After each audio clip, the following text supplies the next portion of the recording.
स्वागत है 360 एकेडमी पर। और आज हम इतिहास का अगला चैप्टर बढ़ाएंगे। ठीक है, हम लोगों ने हड़प्पा सभ्यता को पढ़ लिया है और आप लोगों ने देखा भी हड़प्पा सभ्यता। और इसके बाद हम अगला चैप्टर पढ़ेंगे, वो है वैदिक काल। ठीक है, तो शुरू करते हैं।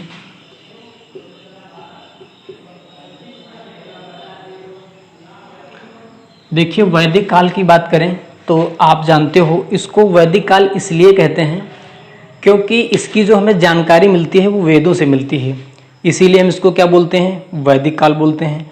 अच्छा, दूसरी खास बात है कि आप जानते हो कि जो वैदिक काल है, यहाँ पर जहाँ पर सबसे पहले हड़प्पा सभ्यता के लोग रहते थे, वहीं पर सबसे पहले आने वाले जो आर्य थे वो कहाँ पर आए थे, वो यहीं हड़प्पा सभ्यता के स्थल पर आए हुए थे। अगर इनके हम आगमन की बात करें तो आगमन में ध्यान रखना, हर विद्वानों में मतभेद है। ठीक है, लेकिन सबसे ज़्यादा मान्यता प्राप्त जो थ्योरी है वो है मैक्स मूलर की। क्यों? देखिए, मैक्स मूलर का कहना है कि जो आर्य लोग आए हैं वो कहाँ से आए हैं, मध्य एशिया से आए हैं। और मध्य एशिया में एक स्थान है, उसका नाम सुना होगा, बोगाज कोई। ठीक है, तो वहाँ पर क्या है, मध्य एशिया की अगर हम बात करें तो जितने तान देश हैं, जैसे किर्गिस्तान, उज्बेकिस्तान, ठीक है, तो ये सब जो देश हैं ये सब कहाँ माने जाते हैं, मध्य एशिया में माने जाते हैं। ठीक है, तो यहीं से ध्यान रखना, इसी स्थान पर एक आपको क्षेत्र मिलेगा, स्थल मिलेगा, उसी को बोलते हैं क्या, बोगाज कोई। ठीक है, क्या बोलेंगे, बोगाज कोई। यहीं पर ध्यान रखना ऋग वैदिक काल के कुछ देवताओं के नाम मिले हुए हैं। ठीक है, जैसे हम बात करें अग्नि की, ठीक है, अग्नि और इंद्र, इन देवताओं के नाम कहाँ मिले हुए हैं, बोगाज कोई नामक स्थान पर मिले हुए हैं। और दूसरी बात यहाँ पर देखिए कि आर्यों के जो देवता हुआ करते थे वो यहाँ से मैच कर रहे हैं, तो इसीलिए मैक्स मूलर का कहना है कि जो आर्य लोग आए वो कहाँ से आए हैं, मध्य एशिया से आए हैं। तो मैक्स मूलर इसको साबित कर देते हैं और सही भी है। इसके अलावा बहुत से विद्वान आप लोगों ने सुना होगा, जैसे बाल गंगाधर तिलक, इनका कहना है कि ये उत्तरी ध्रुव से आए हैं, वो उनको आर्कटिक क्षेत्र बोलते हैं। तो अपने अपने विचार हैं, लेकिन मैक्स मूलर जो है एकदम सही बताते हैं। ठीक है, तो देखिए, जब ये आर्य लोग आए तो सप्त सिंधु क्षेत्र में आए। यहाँ पर पहले से एक सभ्यता मौजूद थी। तो हड़प्पा सभ्यता की बात करें तो ये लोग, इनका पतन होने वाला था। ठीक है, तो जाहिर सी बात है ये कमज़ोर हो चुके थे और इन पर आर्य लोग भारी पड़ते। ठीक है, लेकिन शुरुआत में हारे भी, क्योंकि ऋग्वेद के ऐतरेय ब्राह्मण में लिखा मिलता है कि एक बार देवासुर संग्राम में देवों की हार हुई। तो जाहिर सी बात है यहाँ पर युद्ध हुआ होगा, और जो आर्य लोग हुआ करते थे वो अपने को देवता समझते थे, और जो हड़प्पाई हुआ करते थे उनको असुर समझते थे। तो इस पहली बार की लड़ाई का जो उल्लेख है वो ऋग्वेद के ऐतरेय ब्राह्मण में मिलता है। तो ब्राह्मण क्या है उनको हम बाद में देखेंगे, ग्रंथ जो अन्य ग्रंथ हैं। ठीक है, तो यहाँ पर देखिए, जैसे अब हड़प्पा क्षेत्र में आर्य लोग आएंगे तो लड़ाई पक्का है। ठीक है, तो सबसे पहले देखिए, और हम क्या करते हैं, ऋग्वेद को हम दो भागों में बांट के पढ़ते हैं, तो ये भी आपको पता होना चाहिए। ठीक है, तो दो भाग हमारे कौन कौन से होंगे, देखिए, आर्य लोग दो जगहों पर अपना जो है शासन करते हैं, एक तो सप्त सिंधु वाला क्षेत्र और दूसरा गंगा घाटी वाला क्षेत्र। तो पहला जो इनका क्षेत्र रहा है वो कौन सा रहा है, सप्त सिंधु वाला, तो उसको हम बोलते हैं पूर्व वैदिक काल। ठीक है, क्या बोलेंगे, पूर्व वैदिक काल। और दूसरा हमारा जो होगा उत्तर वैदिक काल। ठीक है, इसका समय अगर देखें तो 1500 BC से 1000 BC। ठीक है, अब ये उल्टा क्यों चलता है तो उसको समझा चुके हैं, इसके पहले वाले लेक्चर में आप लोग देख सकते हो। और इसकी अगर हम बात करें तो 1000 BC से 600 BC। ठीक है, ये इसका समय है पूर्व वैदिक काल का, दोनों को अलग अलग पढ़ेंगे। ठीक है, ये उत्तर वैदिक काल का समय है। ठीक है, और यहाँ पर ध्यान रखना सिर्फ ऋग्वेद की रचना हुई है। ठीक है, जो 1500 से 1000 BC के बीच में है। और इसके बाद में जितने वेद हैं, जैसे यजुर्वेद है, सामवेद है, अथर्ववेद है, इसके बाद ब्राह्मण ग्रंथ हैं, और फिर इस आरण्यक ग्रंथ मिलेंगे, उपनिषद मिलेंगे। ठीक है, वो सबकी रचनाएं यहाँ पर होती हैं। तो यहाँ पर केवल ऋग्वेद की रचना हुई इसका मतलब कि ऋग्वेद सबसे पुराना वेद है, ठीक है। और यहाँ के जो आर्य लोग थे वो ध्यान रखना सप्त सिंधु वाले क्षेत्र में थे, और यहाँ के जो आर्य हैं वो उत्तर भारत जो गंगा घाटी का क्षेत्र है वहाँ आ चुके थे, ठीक है। तो सबसे पहले हम इनको सबको एक साथ जोड़ के पढ़ेंगे और उसके बाद हम इनको अलग अलग करके पढ़ेंगे, ठीक है। तो देखिए कुछ बातें हैं जो वेद हैं उनके अलग अलग नाम हैं, तो अलग अलग नाम भी आपको पता होना चाहिए। जैसे हम ऋग्वेद की बात करें तो खासकर मेन वेद कौन सा है, ऋग्वेद है, और इसी वेद से अन्य वेदों की रचनाएं हुई हैं। तो हम संपूर्ण वेदों को बोलेंगे, ठीक है। इनको अलग अलग नाम से जानते हैं, ठीक है। ध्यान से समझना है आप लोगों को। पहला होता है कि हम वेदों को आपौरुषेय भी कहते हैं,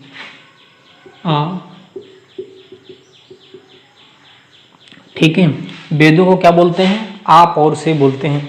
देखिए आपौरुषेय क्यों बोलते हैं, तो आप लोगों को पता होना चाहिए जो वेदों की रचना की गई है वो ऋषियों के द्वारा की गई है।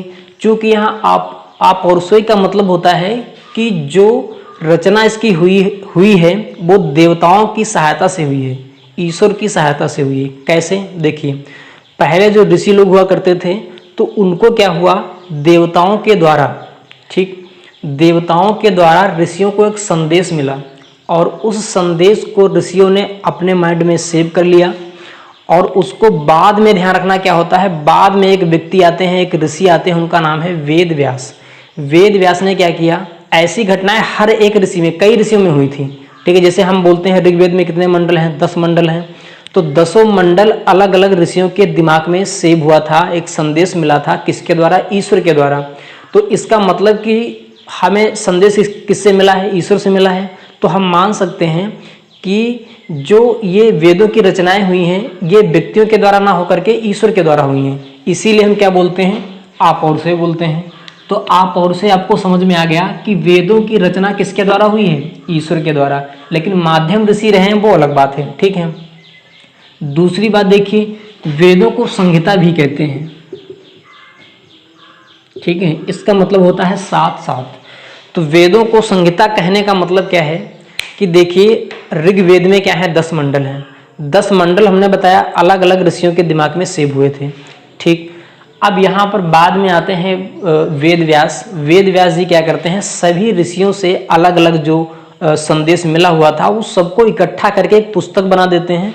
वही पुस्तक क्या होती है, वेद बन जाती है। अर्थात शुरुआत में ऋग्वेद हुआ करता था, बाद में उसकी अन्य वेदों की रचनाएं हुई, तो उन्होंने एक वेद बना दिया, एक पुस्तक बना दिया, वही है ऋग्वेद, ठीक है। तो इसीलिए हम वेदों को क्या बोलते हैं, संहिता भी बोलते हैं। देखिए सभी वेदों को संहिता बोलते हैं, अगर कंफ्यूज आपको हो रहा है तो ध्यान रखना, सभी वेदों को हम संहिता बोलते हैं, सभी वेदों को आपौरुषेय बोलते हैं, ठीक। लेकिन पर्सनल शुरुआत में चर्चा किस पर होती थी, ऋग्वेद पर होती थी, क्योंकि अन्य जितने वेद हैं वो सभी ऋग्वेद से ही बने हैं। कुछ ना कुछ नई बातें हैं, बाकी सारी बातें जो हैं वो ऋग्वेद की ही हैं, ठीक। आगे देखिए, इन्हीं वेदों को बोलते हैं श्रुति, ठीक है। क्या बोलेंगे, श्रुति हैं, ठीक है। क्या बोलेंगे, श्रुति। अब क्यों बोलते हैं, देखिए जैसे मान लीजिए हमने आपको वेद पढ़ाया, ठीक है, आपको समझ में आ गया, एक बार समझ में ना आए दूसरी बार पढ़ो, तीसरी बार पढ़ो, जब तक समझ में ना आए। क्योंकि पहले ऐसा होता था कि जन्म से लेकर के लगभग 25 साल तक शिक्षा ही दी जाती थी, ठीक है। तो अब यहाँ पर देखिए क्या होता है कि मैंने जैसे आपको पढ़ा दिया, फिर आप समझ गए, फिर आप आने वाली पीढ़ी को पढ़ाओ, तो इसी को हम क्या बोलते हैं, श्रुति। क्योंकि लेखन क्रिया यहाँ पर शुरू नहीं हुई थी, इसीलिए हम वेदों को क्या बोलते हैं, श्रुति बोलते हैं। अब देखिए अगला ऋग्वेद, ठीक है। ऋग्वेद, यजुर्वेद, सामवेद, इन तीनों वेदों को ध्यान रखना त्रयी कहा जाता है, ठीक है। क्या बोलेंगे, त्रयी। इन तीनों ऋग्वेद, ठीक है, यजुर्वेद, सामवेद, इन तीनों वेदों को क्या बोलते हैं, त्रयी बोलते हैं, ठीक है। ये बात आपको ध्यान रखना है। तो वेदों को आपौरुषेय भी कहते हैं, संहिता भी कहते हैं, श्रुति भी कहते हैं, और इन तीनों वेदों को त्रयी भी कहते हैं। त्रयी क्यों कहते हैं, देखिए यजुर्वेद, ऋग्वेद, यजुर्वेद और सामवेद ये एक ही परंपरा की हैं। इनमें जो बातें हैं वो आर्यों की हैं, और जो अथर्ववेद चौथा वेद है इसमें अनार्यों की बातें हैं, इन परंपरा से अलग है। इसीलिए ध्यान रखना अथर्ववेद वेद त्रयी में नहीं आता है, ठीक है। तो हमने देख लिया वेदों के अन्य नाम, ठीक। अब देखिए जब आर्य लोग आर्य लोग सप्त सिंधु क्षेत्र में आए तो जाहिर सी बात है उनको लड़ाई करना पड़ेगा हड़प्पाइयों से। तो लड़ाई तो बाद में करेंगे, ठीक है। पहले हम एक साथ देख लेते हैं कि अब वो आए हैं तो कुछ ना कुछ स्थान का नाम भी रखेंगे। तो जैसे वो आते हैं सप्त सिंधु क्षेत्र में तो वहाँ का स्थान जो था वो उसको नाम रखते हैं क्या, ब्रह्मर्षि देश। और फिर कई कई क्रमिक नाम वो रख देते हैं। अंत में देखा जाए तो फिर उनका नाम चलता है आर्यावर्त, ठीक है, जब इसे गंगा घाटी में आ जाते हैं। इसके अलावा बहुत से नाम यहाँ पर मिलेंगे जो आपके काम के नहीं, लेकिन 2-3 नाम हमको पता होना चाहिए। इसके अलावा फिर भारत को हम किस नाम से जानते हैं, हिंदुस्तान के नाम से जानते हैं, क्योंकि देखिए ईरानियों का आक्रमण होता है। ईरानी लोग क्या बोलते थे, इनका जो लैंग्वेज हुआ करती थी उसमें अपने यहाँ की भाषा में कुछ ना कुछ अंतर आ जाता था बोलने में। वो लोग जैसे सा को हा बोलते थे और था को ता बोलते थे। तो इसी वजह से क्या होता है, इनकी भाषा में परिवर्तन होने की वजह से यहाँ पर हमारा सिस्टम अर्थात धर्म का आगाज हो जाता है, जिसको हम बोलते हैं हिंदू, ठीक है। तो देखिए जैसे हम ईरानियों की बात करें तो वो सा को क्या बोलेंगे, हा, तो सिंधु को क्या बोलेंगे, हिंदू। तो इन्हीं बोलचाल की भाषा से ध्यान रखना, हम भारत का दूसरा नाम देखते हैं हिंदुस्तान। तो हिंदुस्तान किसकी देन है, तो ईरानियों की देन है, ठीक है। इसके बाद आगे अगर हम देखेंगे, आप लोगों ने देखा होगा एक होता है इंडिया, तो फिर सिकंदर जैसे आते हैं यूनानी। तो यूनानी लोग इसको सिंधु को इंडस बोलते थे। इसी आधार पर ध्यान रखना क्या है, भारत का नाम इंडिया पड़ जाता है, तो इंडिया यूनानियों की देन है। फिर आप देखते हो कि यहाँ पर जो आर्यों के, वहाँ आर्यों में थोड़े थोड़े छोटे छोटे वंश हुआ करते थे। तो आर्यों के जो वंश हुआ करते थे उसमें आपस में संघर्ष के लिए, सर्वोच्चता प्राप्त के लिए संघर्ष होता है, ठीक है। तो एक वंश का नाम सुना होगा भरत वंश, काफ़ी महत्वपूर्ण वंश है। इसका राजा जो हुआ करता था सुदास, और इसका मंत्री जो हुआ करता था विश्वामित्र। बाद में से मंत्री से कुछ नाराजगी हुई थी तो फिर मंत्री को अपने पद से हटा दिया था, और फिर वो मंत्री क्या करता है, अन्य राजाओं को इकट्ठा करके 10 राजाओं को और सुदास अर्थात भरत वंश के राजा पर इस पर हमला करवा देता है। तो इस युद्ध को बोलते हैं 10 राग युद्ध। तो इसका भी नाम सुना होगा 10 राग युद्ध। तो ये कहाँ लड़ा गया था, परसुनी नदी के किनारे लड़ा गया था, ठीक है। 10 राग युद्ध ये कहाँ लड़ा गया था, तो परसुनी। और ये प्राचीन नाम है परसुनी, वर्तमान में रावी। तो ध्यान रखना 10 राग युद्ध परसुनी नदी के किनारे लड़ा गया था, ठीक है। और इसमें जो विजयी हुआ था वंश वो था भरत वंश, इसीलिए भरत वंश के नाम पर भारत का नाम पड़ता है भारत। अब आपको पता होना चाहिए भारत के कई नाम हैं, लेकिन वर्तमान में संवैधानिक नाम कितने हैं, तो ध्यान रखना भारत अर्थात इंडिया, ठीक है। तो संवैधानिक 2 नाम हैं, भारत और इंडिया। इसके अलावा अन्य नाम हैं वो आपको जानना है, लेकिन संवैधानिक 2 नाम हैं ये आपको पता होना चाहिए, ठीक है। अर्थात संविधान में इनकी चर्चा की गई है, ठीक है। तो अब हम एक एक वेद को पढ़ते हैं और फिर उन वेदों में हम क्या करेंगे, अलग अलग हम उनको सामाजिक और आर्थिक, राजनीतिक, धार्मिक सिस्टम को देखेंगे, ठीक है। तो सबसे पहले बात करते हैं ऋग्वेद की। तो आप हेडिंग डाल सकते हो ऋग्वेद।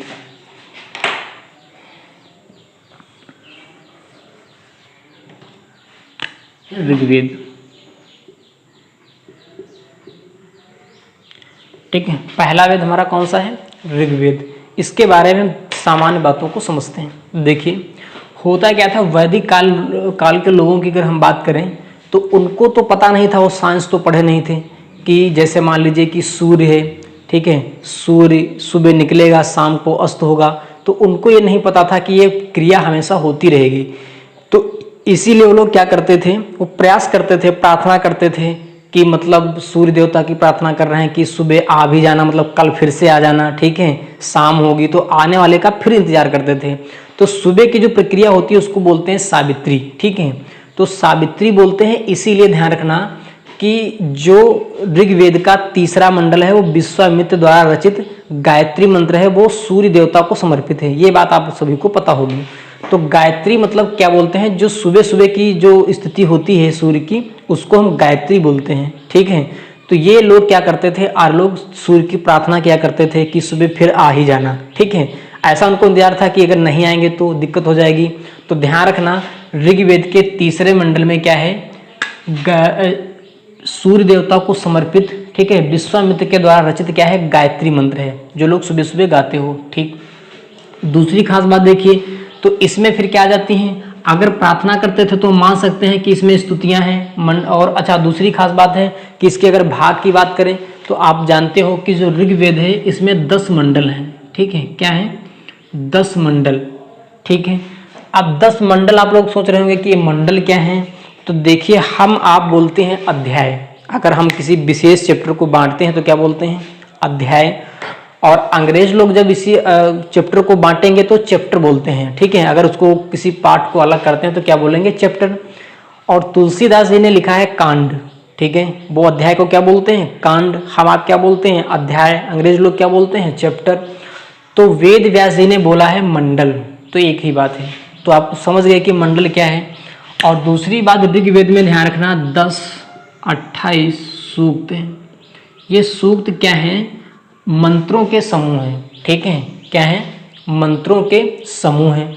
और 10,600 क्या है ऋचाएँ हैं, मतलब है कि अलग अलग मंत्र हैं, ठीक है। तो इतना आप लोगों ने समझ लिया है। आगे देखिए इसमें खास बात क्या है, ऋग्वेद में आपको क्या मिलेगी, तो ऋग्वेद में ध्यान रखना सभी बातें क्या है स्तुति संबंधी बातें हैं, ठीक है, मतलब प्रार्थना संबंधी बातें हैं। तो आप जानते हो जो भक्ति होती है 2 प्रकार की होती है, एक आडंबर युक्त और एक आडंबर विहीन। तो यहाँ पर जो भक्ति है वो क्या है आडंबर विहीन है, मतलब हमने बताया प्रार्थना किया करते थे, वंदना किया करते थे, जो चीज़ों को उनको आवश्यकता होती थी फिर उनको लगता था कि ये चीज़ अगर ना मिली तो क्या होगा, तो उस चीज़ की वो लोग प्रार्थना किया करते थे, ठीक है। सोम रस का यूज करते थे, तो वहाँ पर ध्यान रखना अगर हम बात करें कौन सा मंडल है नवा मंडल है, तो नवा मंडल पूरा का पूरा किसको समर्पित है सोम देवता को समर्पित है, ठीक है। तो नवे मंडल में सारी जो स्तुति संबंधी बातें हैं वो किसके लिए हैं सोम देवता के लिए हैं। और तीसरे मंडल की बात करें तो सूर्य देवता के लिए हैं। तो ये ध्यान रखना क्या है मंडल सूक्त ऋचाएं ये सब क्या है स्तुतियां हैं, क्या स्तुतियां हैं, इतना तो समझ में आ गया होगा, ठीक। अब ध्यान रखना इसमें अलग अलग 10 मंडल हैं, तो आप देखिए 10 मंडल में खास बात क्या है कि वेद व्यास जी ने क्या किया इन मंडलों को इकट्ठा करने में, अब जो पुराने हैं जो नए हैं उनसे कोई मतलब नहीं था, उन्होंने क्या किया इकट्ठा कर दिया, ठीक है, एक में जोड़ दिया। तो जाहिर सी बात है कुछ नया आगे हो जाएगा पुराना पीछे हो जाएगा, या पुराना आगे या नया पीछे हो जाएगा, तो कुछ ना कुछ तो अंतर होगा, ठीक है। तो इसीलिए खास बात क्या है पहला मंडल, ठीक है, और एवं ध्यान रखना 10वां मंडल, ये जो मंडल हैं ये ध्यान रखना एकदम नए हैं, क्या है नवीन, ठीक। आप कहेंगे 10वां मंडल कैसे नवा हो जाएगा, तो वेद व्यास जी ने क्या किया जो उनको जैसा लगा उन्होंने क्या किया वो उसी हिसाब से मंडल को सेट कर दिया। तो इसीलिए पहला और 10वां मंडल क्या है एकदम नए मंडल हैं, ठीक है, ये भी पता होना चाहिए आपको। बाकी वास्तविक इसमें क्या है तो ध्यान रखना वंदना बताया ना, ठीक। दूसरी बात क्या है इसमें प्रार्थना, ठीक है, प्रार्थना, तो ये सब क्या है ऋग्वेद में है। मतलब जिन देवताओं की या जिन चीज़ों की उनको जरूरत पड़ती थी और वो उनको लगता था कि अगर वो चीज़ हमें नहीं मिलेगी तो क्या होगा, सूर्य सुबह सुबह आते हैं, ठीक, अगर वो सुबह ना आए तो क्या होगा, तो उनकी सबकी प्रार्थना किया करते थे। तो सारी बातें प्रार्थना संबंधी बातें वंदना संबंधी बातें आपको कहाँ मिलेंगी ऋग्वेद में मिलेंगी। यही बातें ध्यान रखना आगे जाकर के यजुर्वेद में क्या होता है फिर आहुति देने लगते हैं, ठीक है, यानी कि आडंबर युक्त हो जाता है, ठीक। अब दूसरी बात यहाँ पर देखिए ऋग्वेद में क्या होता है इसके भी उपवेद होते हैं, ये एक तो किताबें हो गई और साथ में इसके समांतर एक और किताब है उसको बोलते हैं ध्यान रखना आयुर्वेद, ठीक है। तो इस उपवेद को भी ध्यान रखना आयुर्वेद बोलते हैं। और इसका जो उच्चारण करता होता है उसको क्या बोलते हैं होता या होत्र, ठीक है, होता या क्या बोलेंगे होत्र बोलेंगे, तो जो भी आपको याद रहे। अच्छा दूसरी खास बात ध्यान रखना कि जो वेदों की भाषा है वो कौन सी है संस्कृत, ठीक है, कौन सी है संस्कृत, ठीक है। और इनकी जो लिपि है वो कौन सी है ब्राह्मी। और वेदों को जो पढ़ाता था ध्यान रखना पढ़ाने वाला अलग होता था और वेदों को इसका उच्चारण जो करता था वो अलग होता था।